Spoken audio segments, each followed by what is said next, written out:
Please welcome the 42nd President of the United States, Bill Clinton.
After the last 2 days, aren't you proud to be a Democrat? And I am very grateful to the Republicans and independents that have joined us, have been up here on the stage, and I hope they feel better about it now.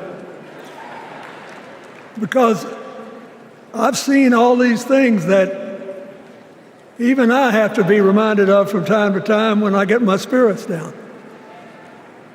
I love seeing the Obamas here. I love seeing President Biden. And I thought Hillary gave a great speech, too. And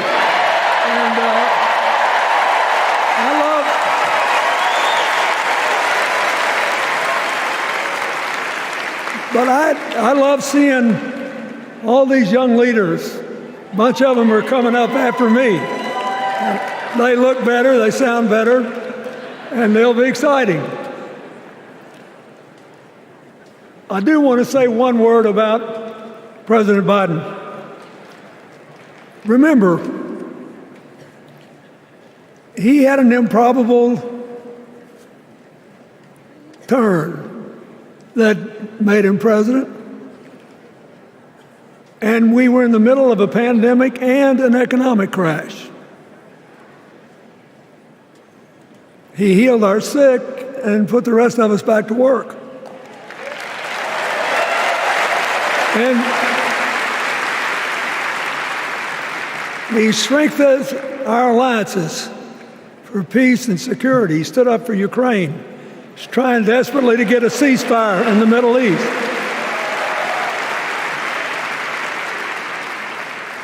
And then he did something that's really hard for a politician to do. He voluntarily gave up political power. And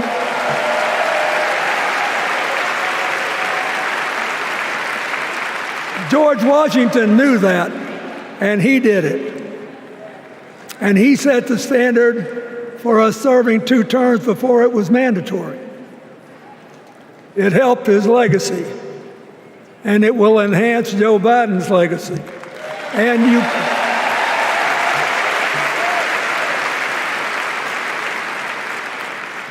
And it's a stark contrast to what goes on in the other party.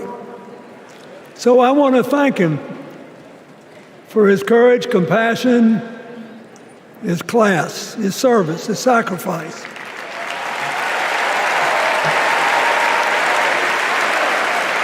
Joe Biden, thank you. And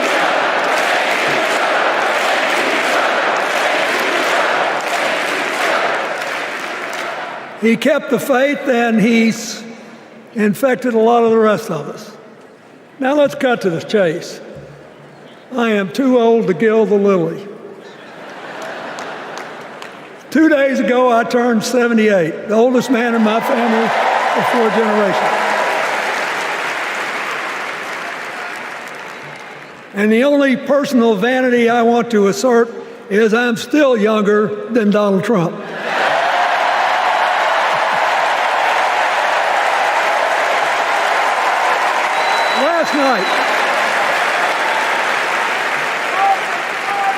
Last night, in what I thought was a very moving series of episodes, we nominated Kamala Harris and Tim Walz. And just think about that. Two leaders with all-American but still improbable life stories. It could only happen here. Their careers, after all, started in community courtrooms and classrooms. Two leaders who spent a lifetime getting the good job done. Now, one of the things that I've noticed over my increasingly long life is that a presidential election is unique in several ways. First of all, it's the greatest job interview for the greatest job in the world. Secondly, the Constitution says we, the people, get to do the hiring. And the third thing is that every 4 years, we get to change the requirements for the job. So here's what I'm thinking, because I try to apply this in every election. Will this president take us backward or forward? Will this president give our kids a brighter future? Depends. Will this president bring us together or tear us apart? Will the president increase the peace, security, and stability and freedom that we enjoy and extend it to others as we can? We, the people, we have to make a decision about these kind of questions. And every 4 years, it's a little different because the people come at the candidates, and they say, as they're saying now, here are our problems, solve them. Here are our opportunities, seize them. Here are our fears, ease them. Here are our dreams, help them come true.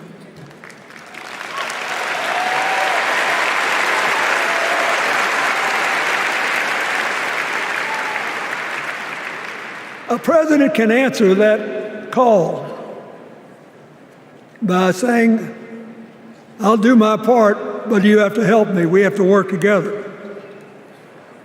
Or you can dodge what needs to be done by dividing, distracting, and diverting us. So in 2024, we got a pretty clear choice, it seems to me. Kamala Harris for the people,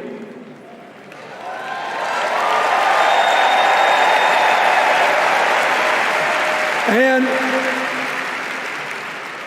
the other guy who's proved even more than the first go-around that he's about me, myself, and I. I know which one I like better for our country.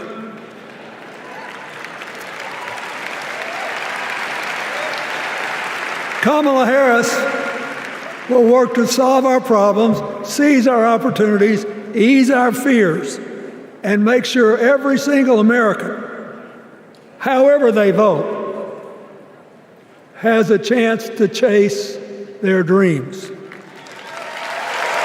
You know, when she was young, she worked at McDonald's.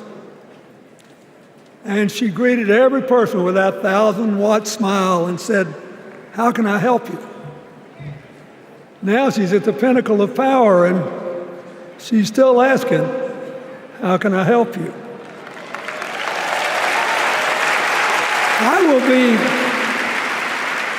I'll be so happy when she actually enters the White House as president because she will break my record as the president who spent the most time at McDonald's.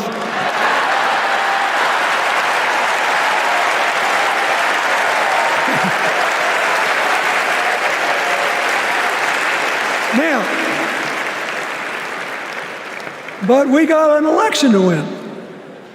And remember, we've got a guy that's pretty good at what he does. Donald Trump has been a paragon of consistency. He's still dividing, he's still blaming, he's still belittling other people. He creates chaos, and then he sort of curates it as if it were precious art. Let me say, not a single day goes by,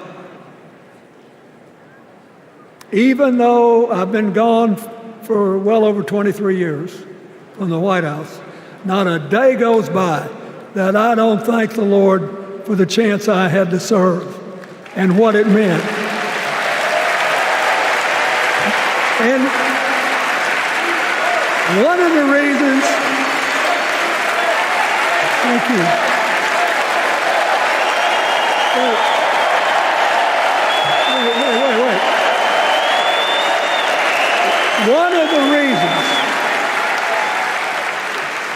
One of the reasons I love the job so much is that in the toughest times, even on the darkest days, if you tried hard enough, there was always something good you could do for somebody else. Now,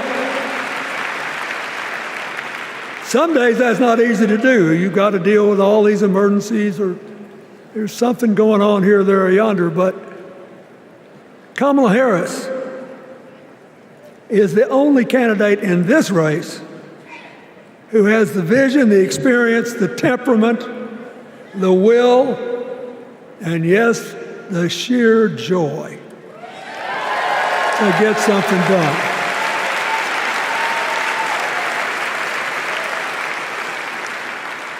I mean, look, what does her opponent do with his voice? He mostly talks about himself, right?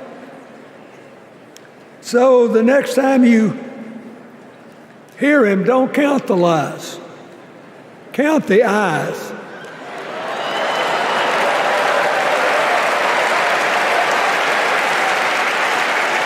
Count the eyes. His vendettas, his vengeance, his complaints, his conspiracies. He's like one of those tenors opening up before he walks out on stage, like I did, trying to get his lungs open by singing, me, me, me, me, me, me.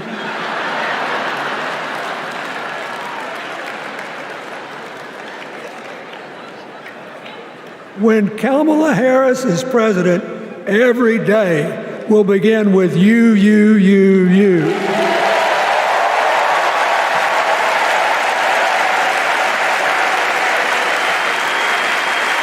So, we got to ask ourselves the questions if we're going to hire a president. Do you want to build a strong economy from the bottom up and the middle out? Or do you want to spend the next 4 years talking about crowd size?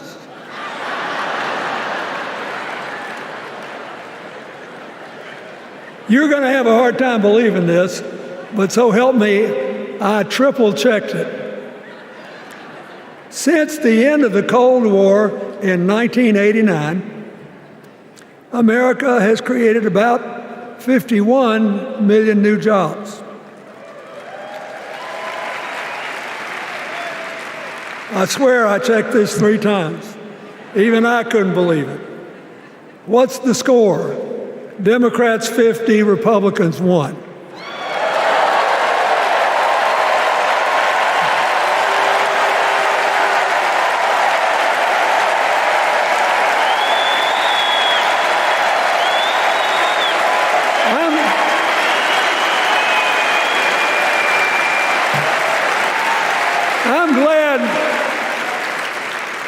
that we've got a championship-winning coach on our team.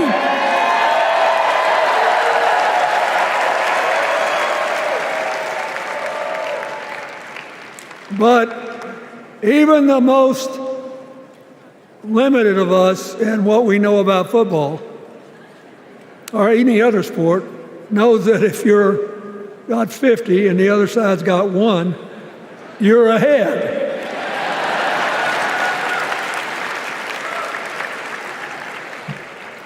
What about affordable housing? It's a terrible problem in America now. We need more. And affordable health care. That's why the Democrats put a limit on monthly payments for insulin and a $2,000 a year out-of-pocket limit, and are trying to cover more drugs by bargaining for prices. We need more financing for small businesses. We need still to strengthen our alliances.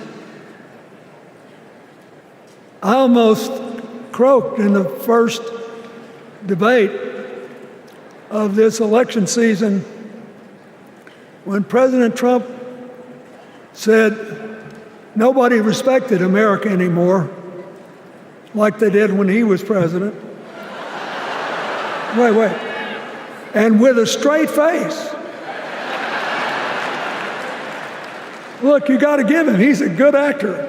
With a straight face, he cited as evidence of the respect that existed for us when he was there the presidents of North Korea and Russia.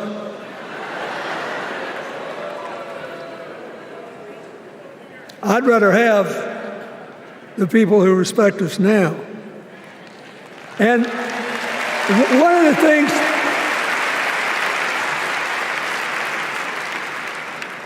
is when you send a signal to the other countries, you want them to know whether they agree with you or not, at least that you're on the level. Here's where you are and what you believe. What are they supposed to make to these endless tributes to the late, great Hannibal Lecter?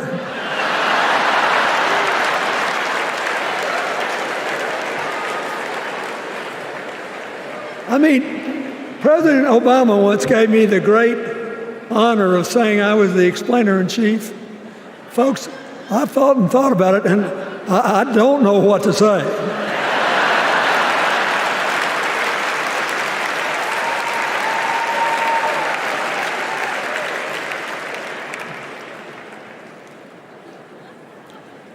Like Hakeem Jeffries, I too want an America that's more joyful, more inclusive, more future-focused.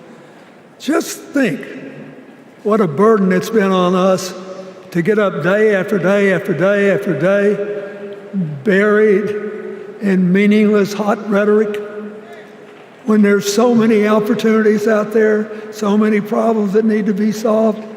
I want that. And that's the America Kamala Harris will lead. And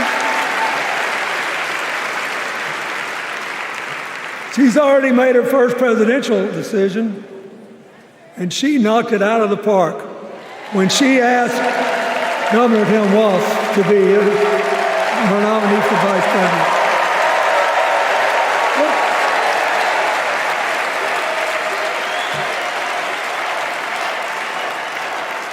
As they used to say when I was a young man growing up in Arkansas, you do not have to be all broke out with brilliance. You just look at Tim Walz, listen to him, follow his record as a teacher, as a coach, in the National Guard, as a congressman, where he was the only Democrat, save one, elected in that district in more than 100 years. And he stayed a long time. And then he became a great governor. And by all accounts, he was a crack shot who had the courage among his rural constituents to say, we do not need these assault weapons available to people who can kill our kids in school.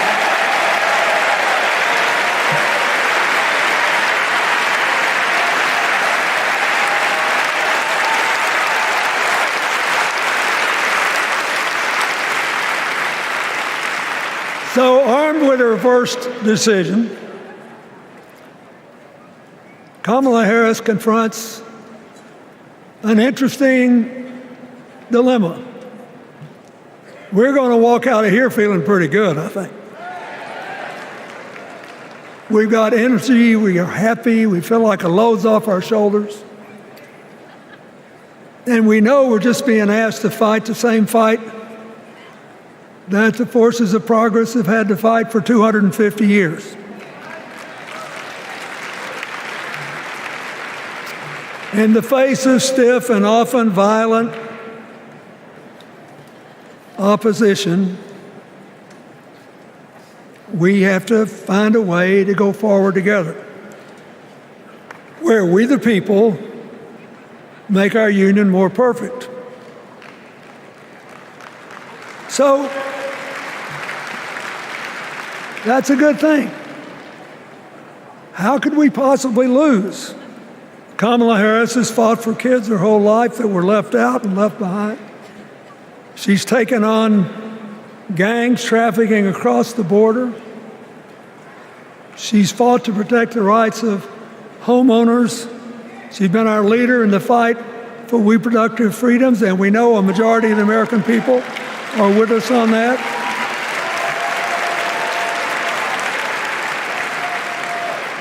And she's gained an invaluable amount of experience as vice president, advancing our values and interests around the world. She's already said she's going to work really hard to make sure that no American working full-time lives in poverty or has to worry about their children living in poverty.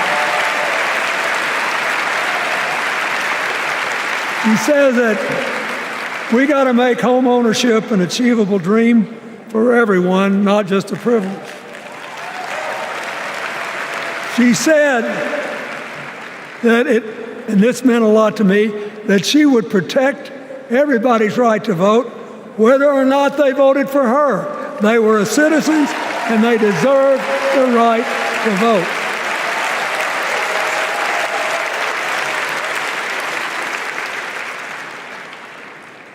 The other day, her opponent implied that as his people voted one more time, they'd be able to rig it from now on and they wouldn't have to vote again.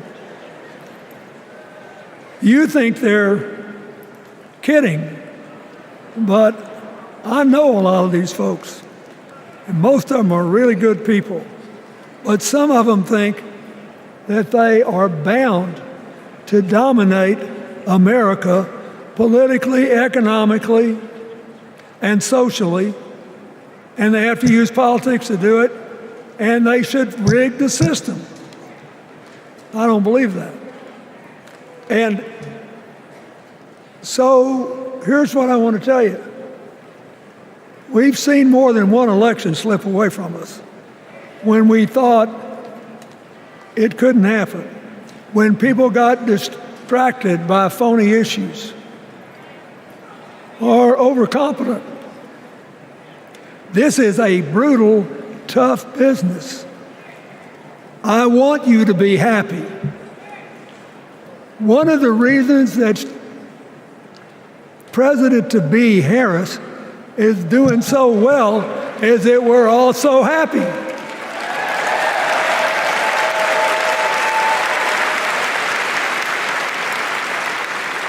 But you should never underestimate your adversary. And these people are really good at distracting us, at triggering doubt, at triggering buyer's remorse. As the Obama said so eloquently last night, They are human, you know.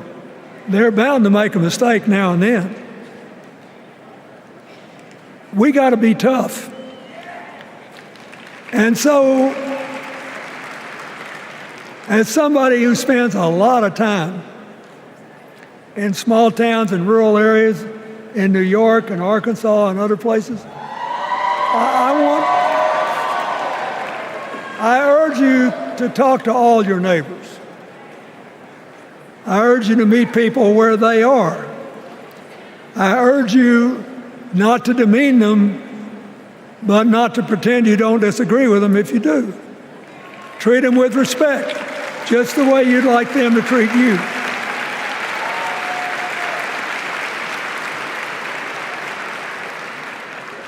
Ask for their help and then follow our leader, Kamala, and ask them, how can I help you?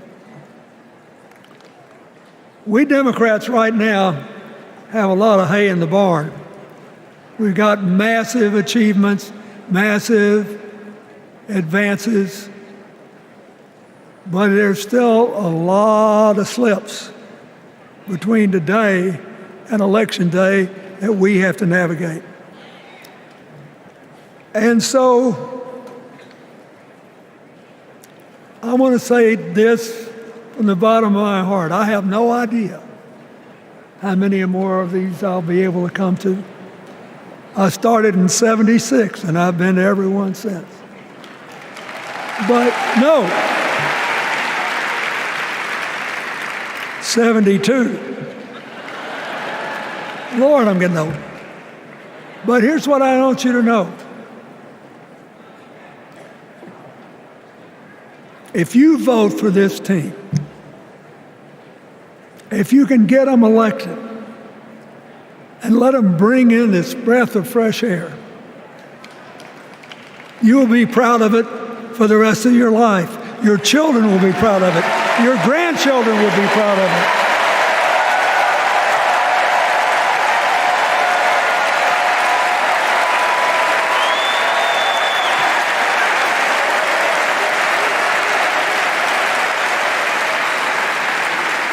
Take it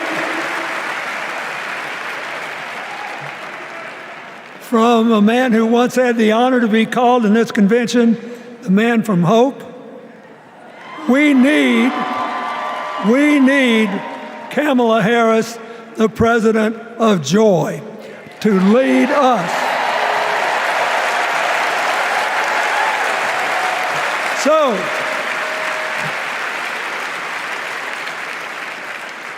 I'll be doing my part, you do yours. I'll see you when we're making a real joyful noise when the votes are counted. God bless you, and God bless America.